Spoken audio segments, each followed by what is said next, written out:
এরকম সুস্বাদু chicken curry তৈরি করার জন্য লাগছে চিকেন, টুকরো করা আলু, ফোড়নের জন্য লাগছে শুকনো লঙ্কা, দুটো তেজপাতা, জিরে, চেরা কাঁচা লঙ্কা, পেঁয়াজ, আদা বাটা, রসুন বাটা, লবণ, হলুদ, লঙ্কার গুঁড়ো, জিরে মরিচ বাটা, ধনে গুঁড়ো, মিট মশলা, গরম মশলা। চিকেন কারির জন্য প্রথমে টুকরো করা আলুটা ভেজে নেব।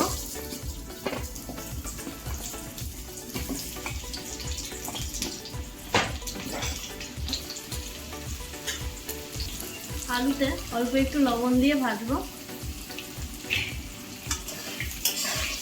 ভাজা হয়ে গেছে, এবার আমি আলুগুলো তুলে নেব। চিকেনটা ম্যারিনেট করে নেব। চিকেন ম্যারিনেটের জন্য পেঁয়াজ কুচি, রসুন বাটা, আদা বাটা, জিরে বাটা, লঙ্কার গুঁড়ো, হলুদ গুঁড়ো,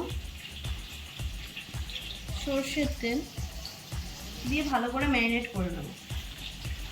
চিকেন রান্না করার জন্য আলু ভাজার ওই তেলেই আমি অল্প পরিমাণ সর্ষের তেল দিয়ে তাতে দুটো তেজপাতা, গোটা জিরে, 4টে শুকনো লঙ্কা ফোড়ন দিয়ে ভালো করে নাড়াচাড়া করলাম।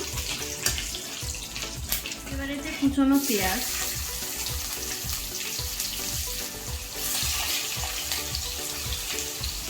দিয়ে ভালো করে নাড়াচাড়া করলাম। পেঁয়াজটা হালকা ভাজা ভাজা হয়ে গেলে এতে রসুন বাটা দিয়ে ভালোভাবে একটু নেড়ে ছেড়ে আদা বাটাটাও দিয়ে দিতে হবে।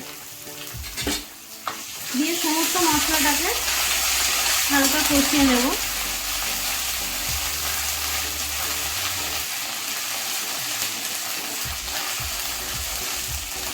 সমস্ত মশলা কষানো হয়ে গেলে আমি এবার এতে ম্যারিনেট করা চিকেনটাকে দিয়ে দেব।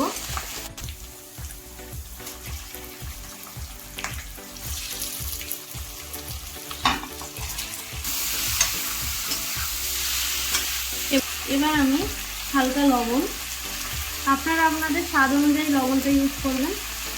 ভালো করে নেড়ে ছেড়ে আমি এবার এটাকে কষার জন্য চাপা দেব।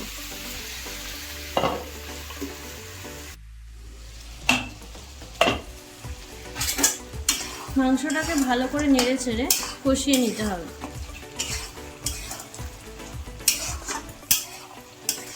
মাংস কষা হয়ে গিয়েছে, এবার ভাজা আলুটা এতে দিয়ে দেব। ভাজা আলুটা দেওয়া হয়ে গেছে, এবার ভালো করে এটাকে কষিয়ে নেব।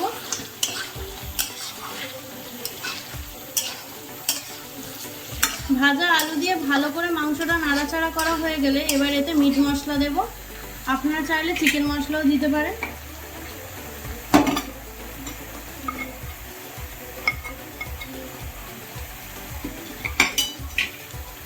মিট মশলাটা দিয়ে ভালো করে একটু মশলাটা কষিয়ে নেবো, একটু চাপা দেব।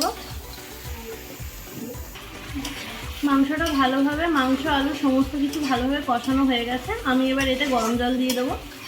গরম জল দিলে তরকারিতে ভালো টেস্ট হয়।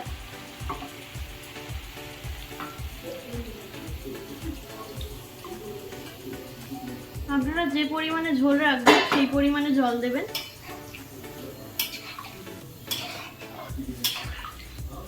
তরকারিটা হাই ফ্লেমে ফুটে গিয়েছে, এবার আলুটা সেদ্ধ হওয়ার জন্য আমি চাপা দেব।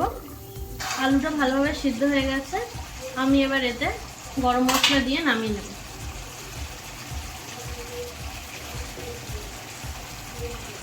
গরম গরম ভাতের সঙ্গে পরিবেশন করার জন্য চিকেন কারি রেডি।